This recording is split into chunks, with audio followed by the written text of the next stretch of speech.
246 नगर परिषद आणि 42 नगरपंचायतींच्या 246 नगर परिषदा आणि 42 नगरपंचायतींच्या निवडणुका जाहीर करण्यात आल्या आहेत। 2 डिसेंबरला मतदान तर 3 डिसेंबरला मतमोजणी होणार आहे।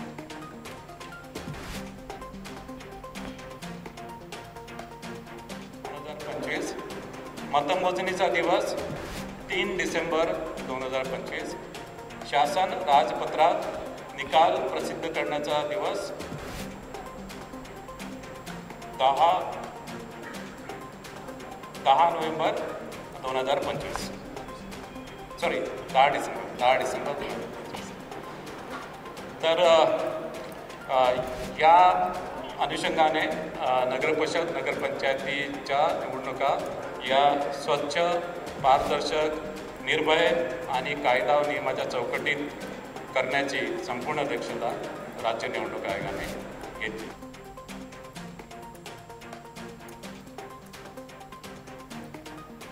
288 नगराध्यक्ष निवडले जाणार आहेत। 7 नोव्हेंबरला मतदार याद्या प्रसिद्ध होणार आहेत। राज्य निवडणूक आयोगाने ही माहिती दिली। नगरपरिषद आणि नगरपंचायतच्या मतदार यादी संदर्भात अंतिम मतदार यादी ही 31 ऑक्टोबर 2025 रोजी प्रसिद्ध झालेली आहे आणि मतदान केंद्रनिहाय मतदार याद्या 7 नोव्हेंबर 2025 रोजी प्रसिद्ध होणार आहे। ऑनलाईन पद्धतीने उमेदवारांचे अर्ज स्वीकारले जातील। अर्ज भरताना जात प्रमाणपत्र आवश्यक आहे। निर्देशन हे पूर्णपणे राज्य निवडणूक आयोगाने जे संकेतस्थळ विकसित केलेले आहे त्या संकेतस्थळावर ऑनलाईन नामनिर्देशन पत्र स्वीकारले जातील आणि एका प्रभागामध्ये एका उमेदवाराला जास्तीत जास्त 4 नामनिर्देशन पत्र दाखल करता येतील।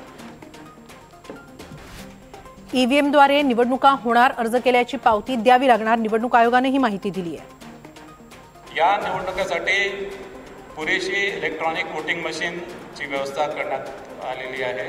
या निवडणुका इलेक्ट्रॉनिक वोटिंग मशीनद्वारेच होणार आहेत आणि त्यामध्ये 13,726 कंट्रोल युनिट आणि 27,452 बॅलेट युनिटची व्यवस्था केलेली आहे। मोबाईलच्या ॲपमधून मतदार आपलं नाव शोधू शकतात। वेबसाईटवरून उमेदवारांना अर्ज भरता येणार आहे। याशिवाय मतदारांच्या सोयीसाठी एक नवीन मोबाईल ॲप सुद्धा आम्ही विकसित केलेले आहे। या मोबाईल ॲपच्या मदतीने मतदारांना त्यांचे मतदार यादीमधील नाव शोधता येईल। याशिवाय त्यांचं मतदान केंद्र शोधता येईल। याशिवाय नो युअर कॅन्डिडेट म्हणजे उमेदवाराविषयी त्यांनी उमेदवारांनी जे प्रतिज्ञापत्र दाखल केलं त्या प्रतिज्ञापत्राच्या अनुषंगाने त्यांच्याबाबत काही गुन्हेगारीविषयी गुन्हे दाखल केले असतील किंवा त्यांच्या शैक्षणिक क्वालिफिकेशनबाबत आणि त्यांच्या आर्थिक परिस्थितीबाबत त्यांना माहिती मिळू शकेल। म्हणजे नो युअर कॅन्डिडेट ही माहिती सर्वसामान्य मतदारांना ही या मोबाईल ॲपच्या माध्यमाने उपलब्ध होईल। दुबार मतदार ओळखण्यासाठी टूल विकसित करण्यात आले। टूल दुबार मतदारांच्या नावासमोर डबल स्टार करणार आहे। नेमकं कुठे मतदान करणार याची आयोग नोंद घेणार आहे।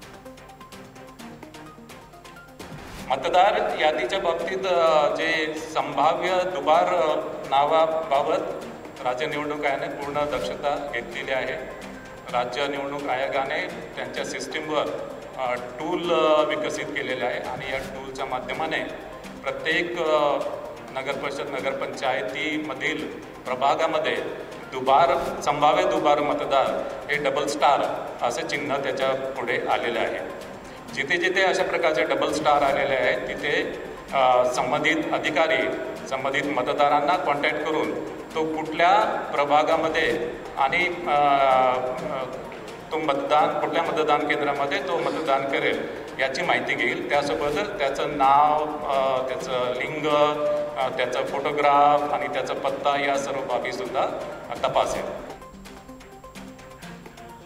आजपासून आचारसंहिता लागू झाली आहे। 246 नगरपरिषद आणि 42 नगरपंचायतींच्या निवडणुका जाहीर करण्यात आल्या आहेत। हा निवडणूक कार्यक्रम जाहीर झाल्यापासून संबंधित नगरपरिषद नगरपंचायतीच्या कार्यक्षेत्रामध्ये आचारसंहिता लागू करण्यात आलेली आहे आणि ही आचारसंहिता जरी नगरपरिषद नगरपंचायतीच्या कार्यक्षेत्रात जरी लागू असेल तरी अन्य ठिकाणी देखील काही कार्यक्रम किंवा काही निर्णय झाले आणि ते नगरपरिषद नगरपंचायतीच्या मतदारांवर परिणाम करत असतील तर त्याला सुद्धा आचारसंहिता त्याला लागू होईल. मतदार याद्यांमधील घोळ दुरुस्त करावा, याद्या स्वच्छ करूनच मतदान घ्यावं अशी मागणी अनिल परबांनी केली आहे. निवडणूक आयोगाकडे वारंवार ही मागणी करतोय की मतदार यादी स्वच्छ करून द्यावी.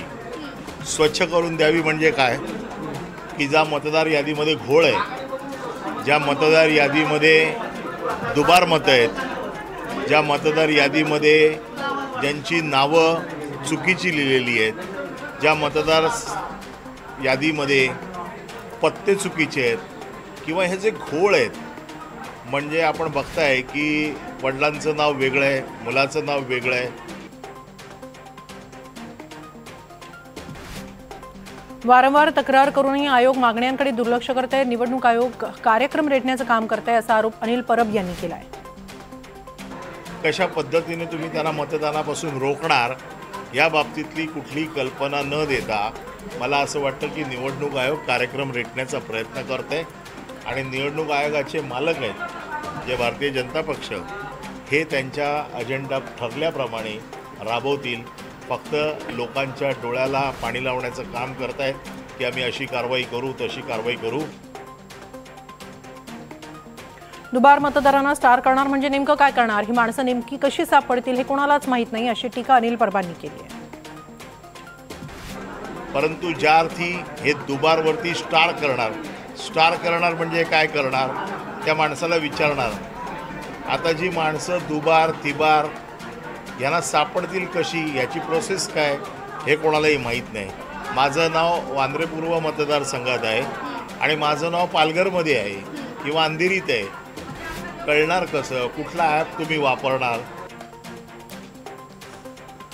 निवडणूक आयोगावर राज्य आणि केंद्र सरकारचा दबाव असू शकतो. स्वच्छ मतदार याद्यांद्वारे मतदान होईल असं वाटलं असतं असा संशय रोहित पवारांनी व्यक्त केला आहे. की अनेक लोकांनी अनेक पुराव्या दिल्यानंतर यादीमध्ये चुका आहेत, घोळ आहेत, दुबार नोंदणी आहे, तर स्वच्छ यादी घेऊन लोकशाही आणि संविधान टिकवण्यासाठी स्वच्छ यादी घेऊन आपण स्वच्छ इलेक्शन तिथे घेतले असते तर जास्त योग्य आणि उचित ठरलं असतं. पण इलेक्शन कमिशनला कदाचित केंद्र सरकारमध्ये काही नेत्यांचं आणि राज्यातल्या काही नेत्यांचं प्रेशर असल्यामुळे त्यांनी आज ही इलेक्शन जाहीर केली. फोटो ओळखता येऊ नये म्हणून खराब फोटो वापरतात, बोगस वेबसाईटवरून मेलोनियांचं मतदान कार्ड बनवलं असा गंभीर आरोप रोहित पवारांनी दुबार मतदानासंदर्भात केलाय. यादीमध्ये दोनदा तीनदा नाव असणारे सुद्धा अनेक मतदार आहेत. पण ते अनेक म्हणजे किती, तर लाखो मतदार आहेत. खरं तर मला इलेक्शन कमिशनला या प्रेस कॉन्फरन्सच्या माध्यमातून विचारायचं आहे की जर तुम्हाला माहिती झालंय की आता चला 2-3 स्टार आपल्याला लावावं लागेल लोकांच्या समोर, तर मग 2 स्टार असणारे किती लोक, 3 स्टार असणारे किती लोक, 4 स्टार असणारे किती लोक, यांची यादी पुढच्या काही दिवसांमध्ये तुम्ही जाहीर करणार आहात का? पुढच्या काही दिवसात म्हणजे किती दिवसात, 1 महिन्यामध्ये आपण जर इलेक्शनला समोर जात असू तर या सगळ्या गोष्टीचा अभ्यास तुमच्या समोर असेल. म्हणून तुम्ही आज प्रेस कॉन्फरन्स घेतली इलेक्शन कमिशनली आणि प्रेस कॉन्फरन्स करत असताना तुम्ही मान्य केलं की दुबार नोंदणी आहे, त्याच्यासमोर आम्ही स्टार लावणार आहे.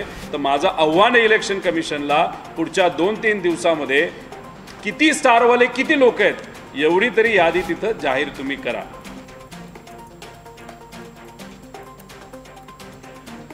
देवांग दवे कुठे आहेत ते शोधायचंय. देवांग दवे यांनी सरकारला डेटा दिला असा आरोप रोहित पवारांनी केलाय. हे देवांग दिवे कुठे आहेत हे आपल्याला आता शोधायचे. हे दवे जे आहेत त्यांनी सॉफ्टवेअर नाही तर वेबसाईट हे मॅनेज करण्याचं कॉन्ट्रॅक्ट तिथं घेतलं होतं आणि वेबसाईटमधून जो डेटा तुम्हाला पाहिजे तो तुम्हाला हॅक करता येतो, माहिती घेता येते. दवेंनी 100% ती माहिती BJPला दिली कारण ते स्वतः BJPचे पदाधिकारी आहेत असं आम्हाला तिथं वाटतं. शेलारांनी दाखवलेल्या धाडसामुळे त्यांचे आभार. त्यांच्या वक्तव्यानं सरकारची हिट विकेट गेल्याचं म्हणावं लागेल अशी टीका रोहित पवारांनी केली. आणि लगेचच आशिष शेलार साहेबांचं मी अभिनंदन केलं की आशिष शेलार साहेब, तुम्ही जे धाडस दाखवलं त्यासाठी तुमचे मनापासून आभार. पण ते सरकारची हिट विकेट झाली असं आपल्याला म्हणावं लागेल. म्हणजे सरकार आत्तापर्यंत म्हणत होतं की कुठेही वोट चोरी झाली नाही, पण आशिष शेलार साहेबांनी पुढाकार घेतल्यामुळे सरकारचीच हिट विकेट गेली असं कुठंतरी आम्हाला म्हणावं लागेल. 27% ओबीसी आरक्षणासह निवडणूक होत आहेत याचा आनंद आहे. ठाकरेंच्या काळात ओबीसींचं आरक्षण गेलं असा आरोप चंद्रशेखर बावनकुळेंनी केलाय. की ओबीसीचं 27% आरक्षण जे गेलं होतं ते निघालं होतं, पण माननीय देवेंद्र फडणवीसजी, एकनाथ शिंदेजी, अजित पवारजींचं सरकार आल्यानंतर, आमचं महायुतीचं सरकार आल्यानंतर मान्य देवेंद्र फडणवीसजींनी सुप्रीम कोर्टमध्ये 27% आरक्षण ओबीसीला मिळावं याकरता मोठ्या प्रमाणावर त्या ठिकाणी आमचे सर्व ॲडव्होकेट, सरकारचे सर्व सुप्रीम कोर्टामध्ये सबमिशन झालं. मान्य देवेंद्रजींनी त्या ठिकाणी स्वतः लक्ष घातलं. सध्या विरोधकांचा खोटारडेपणा सुरू आहे. जाणीवपूर्वक आयोगाचं नाव घेऊन आमच्यावर निशाणा साधला जातोय असा टोला चंद्रशेखर बावनकुळेंनी लगावलाय. जेव्हा निकाल लागतील त्या ठिकाणी 3 डिसेंबर, बहुतेक 3 डिसेंबरला निकाल लागतील, तेव्हा यांना या ठिकाणी मीडियावर येताना, समाजासमोर जाताना, जनतेसमोर जाताना का पराभूत झाले याचं कारण शोधण्याचा हा प्रयत्न आहे.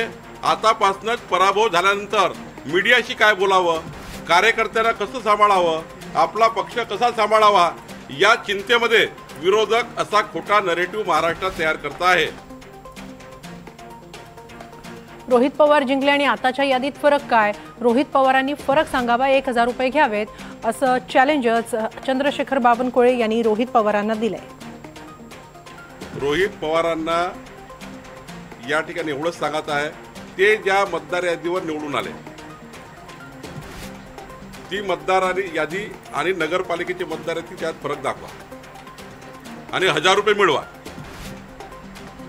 माझ्याकडनं तुम्ही त्यांना सांगा 1000 रुपये बावनकुळेकडनं घेऊन जा, मला फरक दाखवा. ते जामखेड कर्जत मतदारसंघात कुठल्या यादीवर निवडून आले आणि तीच मतदार यादी तर नगरपालिकेला आहे, तीच लोकसभेला होती. त्यांचा खासदार निवडून आला लंके याच मतदार यादीवर, रोहित पवार याच मतदार यादीवर, आणि आता आम्ही याच मतदार यादीवर या ठिकाणी निवडणुका होत आहेत. त्यामुळं जाणीवपूर्वक म्हणजे निवडणूक आयोगाचं नाव घ्यायचं ना, आम्हाला तीर मारायचा, म्हणजे आमच्याकडे निशाणा साधायचा, हा या लोकांचा प्रयत्न आहे. निवडणूक आयोग सरकारचं बाहुलं झालं अशी टीका शशिकांत शिंदेंनी केली आहे. मला वाटतं की आमच्या परवाच्या मोर्चाच्या माध्यमातून केंद्रीय निवडणूक आयोग आणि राज्य निवडणूक आयोगाने चर्चा करून कदाचित ही निवडणुकीची प्रक्रिया, मतदार यादीची चौकशी आणि मतदार यादी सदोष करण्याच्या संदर्भातला निर्णय घेऊन ही निवडणूक घेऊ अशा प्रकारची उल्लेख करतील अशी माझी अपेक्षा आहे. तशी जर झाली नाही तर मग ही असलेले हे निवडणूक आयोग हे सरकारचा बाहुलं आहे.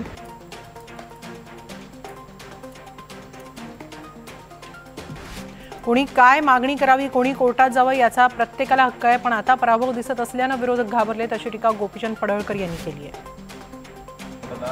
हे बघा, कोणी काय मागणी करावी, कोणी कोर्टात जावं, कोणी निवडणूक आयोगाकडे तक्रार करावी, हा लोकशाहीनं दिलेला अधिकार आहे. त्यांनी लोकशाहीच्या मार्गानं जे जे काय त्यांना करण्यापेक्षा ते करू द्या, त्याबद्दल आमचं दुमत असायचं अजिबात कारण नाही. परंतु विरोधक घाबरलेले आहेत, त्यांच्याबरोबर लोकमत नाही, जनता त्यांच्यासोबत नाही, आणि त्यांना आता पुरता अंदाज आलेला आहे की लोक आपल्यासोबत नसल्यामुळं स्थानिक स्वराज्य संस्थांच्या निवडणुकामध्ये विजय होणं दुरापास्त आहे, शक्यच नाही. आणि त्यामुळे ते असं वातावरण गढूळ करण्याचा प्रयत्न करतात. नेहमीप्रमाणे त्यांची बोंब सुरू आहे आणि त्यामुळे ते त्या पद्धतीनं भूमिका व्यक्त करतात. भाजपनं लोकसभेत सपाटून मार खाल्ल्यानंतर लोकसभेत गदारोळ सुरू झाला. जिंकलेल्या आमदारांना पण सांगितलं की बॅलेटवर मतदान घ्या अशी टीका अरविंद सावंतांनी केली आहे. तर या संदर्भात कोणती कारवाई करण्याचा अधिकार मला नाही. आपण वरती जा, म्हणजे केंद्र सरकारकडे घ्या. आज इथं आल्यानंतर असं दिसतंय की हे तर ऐकण्याच्या मनस्थितीतच नाही आहेत काही. हे आम्हाला उलट असं सांगतात की विधानसभेच्या निवडणुकीच्या वेळेला जी यादी होती ती यादी वापरली जाईल. मग जेव्हा त्रुटी सांगितल्या तेव्हा त्रुटी सांगितल्या तर थोडंसं आईला होत आहे. मग आयुक्तांचं नाव घेऊन सांगितलं, मुंबई महापालिकेचं, नव्या मुंबई महापालिकेच्या आयुक्तांच्या शेजारी असं हे सगळे 127 लोकांच्या नोंदण्या झाल्या. हे सगळं केल्यानंतर लक्षात असं येतंय की त्यांना यामध्ये कुठलीच गोष्ट ऐकायची नाही, कुठलीच गोष्टीवर कारवाई करायची. पण हे जे बोगस मतदार आहेत किंवा ही जे काही गडबड आहे, मग आम्हाला फॉर्म 7 दाखवा. मग आम्ही त्यांना म्हटलं बाबा आम्ही इथं का आलो, जर त्यांनी केलं असतं यांनी तिकडेच बोट दाखवलं परत. पण त्या राज्य निवडणूक आयुक्ताचं हे काम आहे किंवा EROचं काम आहे, फॉर्म 7 भरला होता का तुम्ही, तक्रार केली, हे सगळं केलेलं आहे. ते करून सुद्धा होत नाही म्हणून तुमच्याकडे आलेलो. खऱ्या मतदारांना सन्मान मिळावा, केंद्र आणि राज्य निवडणूक आयोग एकमेकांवर ढकलाढकली करते अशी टीका मनसे नेते बाळासाहेब अनगावकरांनी केली आहे. आम्ही या ठिकाणी महाराष्ट्रातल्या खऱ्या मतदारांना सन्मान मिळावा, खोटे मतदार जे घुसवले गेलेले आहेत असं आमचं संपूर्ण मत आहे महाराष्ट्राच्या जनतेचा. ते संपूर्ण जे बोगस मतदार आहे ते काढलं जावं, मतदार याद्या शुद्ध कराव्यात, निकोप असाव्यात आणि त्या पूर्णपणे शुद्धीकरण झाल्यानंतर आमच्याकडे याव्यात आणि त्यानंतर निवडणुका घ्याव्यात.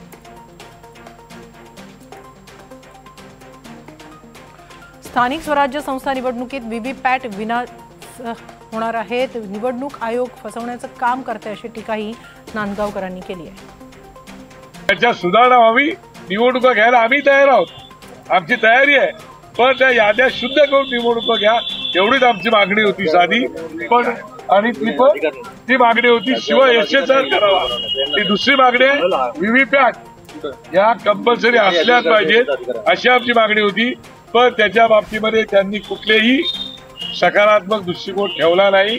एकंदरीत आम्हाला असं चित्र दिसलंय की हे निवडणूक आयोग हा संपूर्ण लोकांना फसवण्याचं काम करते आणि सरकारच्या दबावाखाली काम करते, हे आमच्या निदर्शनास आलेलं आहे. महाविकास आघाडीचे नेते पप्पूगिरी करतायत, मविया जनतेत संभ्रम निर्माण करत असून मविया पराभवाच्या मानसिकतेत असल्याची प्रतिक्रिया चंद्रशेखर बावनकुळेंनी दिली आहे. एक प्रकारचा व्होटमध्ये जिहाद करण्यात आला लोकसभेत आणि विधानसभेमध्ये. म्हणजे आपण त्याला व्होट जिहादच म्हणू एक प्रकारचा. इतकं कट्टर मतदान, म्हणजे 4च मतं भाजपला, 400 मतं काँग्रेसला, असे बूथ त्या ठिकाणी 65 आहेत. आणि त्यामुळे आम्ही कधी म्हटलं नाही ही यादी चुकलेली आहे. पराभवाच्या मानसिकतेने महाविकास आघाडी बाहेर निघत नाही. त्यांचे नेते उद्याच्या पराभवाची तयारी करतात आहे. पराभव झाल्यानंतर उद्धव ठाकरेंना, शरद पवार साहेबांना किंवा त्या काँग्रेसच्या नेत्यांना सांगायचं आहे, बघा आम्ही आधीच ऑब्जेक्शन घेतलं होतं, आमचं कुणी ऐकलं नाही. त्यांना हे माहिती आहे की लोकसभेच्या मतदार यादीवर विधानसभा होणार आणि त्याच यादीवर नगरपालिका होणार. मदर रोड तोच आहे. त्याच्यामुळं खोटारडेपणाचा कळस आणि निवडणूक आयोगाला भेटणे म्हणजे केवळ या राज्यामध्ये दिशाभूल करण्याचा प्रयत्न आहे. हे सरकार ओबीसी विरोधी आहे, ओबीसी समाजाने भाजपला धडा शिकवायला हवा अशी टीका नाना पटोले यांनी केली आहे. फडणवीस सरकारने महाराष्ट्राच्या ओबीसी समाजासोबत धोकाधडी केली, त्याचा एक पुरावा मी या निमित्तानं आपल्या माध्यमातून राज्य सरकार आणि राज्याच्या जनतेला सांगू इच्छितो. भंडारा आणि गोंदिया या 2 जिल्ह्यात पोलीस भरती होणार आहेत. त्याच्याबद्दलचं ही जाहिरात पोलीस विभागाकडून गोंदिया आणि भंडारा जिल्ह्याची आलेली आहे. त्याच्यामध्ये आपण पाहिलं की ओबीसी समाजासाठी एकही जागा या ठिकाणी नाही.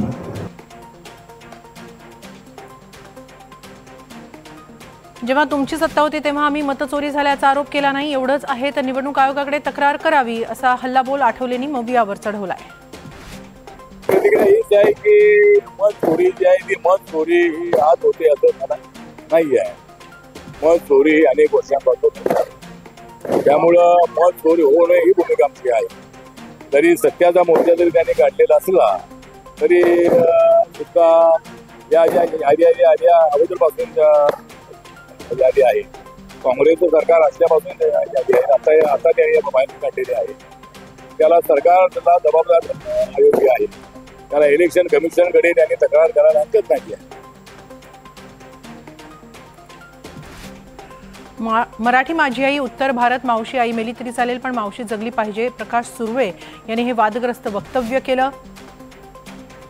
एक बार होता उत्तर मैं कहना चाहता हूँ कि मराठी मेरी मातृभूमि, मेरी माँ है, तो उत्तर भारत मेरी मौसी है। और एक बार माँ मर गई तो चलेगा, लेकिन मौसी मरना नहीं चाहिए, क्योंकि मौसी ज्यादा प्यार करती है। तो माँ से ज्यादा प्यार आपने मुझे दिया है, तो यही प्यार मेरे साथियों के लिए भी बरकरार रखो, यही मैं कहूंगा और मेरे दो शब्द खत्म करूंगा। जय हिंद, जय महाराष्ट्र। खूब खूब धन्यवाद। माझ्याकडून चुकून शब्द निघाला, मला असं बोलायचं नव्हतं, वक्तव्यानंतर प्रकाश सुर्वेंनी स्पष्टीकरण दिलंय। आमची माय माऊली आहे, म्हणजे अनावधानाने माझ्या तोंडात शब्द गेला असेल, त्याची मी हात जोडून माफी मागतो। कुणाच्या भावना तुला दुखावल्या गेल्या असेल त्याची मी दिलगिरी मागतो। थँक्यू। प्रकाश सुर्वेंचं अतिशय लाजिरवाणं वक्तव्य आहे। अमित ठाकरे यांनी प्रकाश सुर्वेंच्या वक्तव्यावर संताप व्यक्त केला। किती लाचार वक्तव्य केलं। मला माफी मागितली, पण माफी मागितली म्हणजे आई मरू दे पण मावशी नाही, आणि आई म्हणजे मराठी माणसं आणि मावशी म्हणजे उत्तर भारतीय, हेच म्हणणं होतं ना मला वाटतं त्या। अतिशय लाजिरवाणी आणि लाचार गोष्ट एका आमदारांनी वक्तव्य केलं। प्रकाश सुर्वे कमांडर होते, आता ते लाचार कमांडर असल्याची टीका मनसे नेते संदीप देशपांडेंनी केली। पहिले ते शिवसेनेचे कमांडर होते, आता मला वाटतं लाचार सेनेचे कमांडर झाले। मतांच्या लाचारीसाठी केलेलं स्टेटमेंट आहे, आणि या लाचारांना मराठी माणूस येणाऱ्या निवडणुकीत धडाडे शिकवेल। चुकून एखादा शब्द बाहेर आला असेल तर त्याबद्दल प्रकाश सुर्वेंनी दिलगिरी व्यक्त केली, अशी प्रतिक्रिया उदय सामंत यांनी दिली आहे। त्यांनी स्वतःच्या वक्तव्यातनं हे सांगितलेलं आहे की मराठीच आमची आई आहे, मराठी आमची मातृभाषा आहे, ती मायबोली आहे। अनावधानानं एखादं वाक्य जर तोंडातनं गेलं असेल त्याच्याबद्दल त्यांनी दिलगिरी देखील व्यक्त केलेली आहे, परंतु मराठीवर विश्वासच नाही, मराठीवर प्रेम नाही, अशा पद्धतीनं मनसे जे काही नरेटिव्ह सेट करण्याचा प्रयत्न करतंय त्याच्यामध्ये काही तथ्य नाही।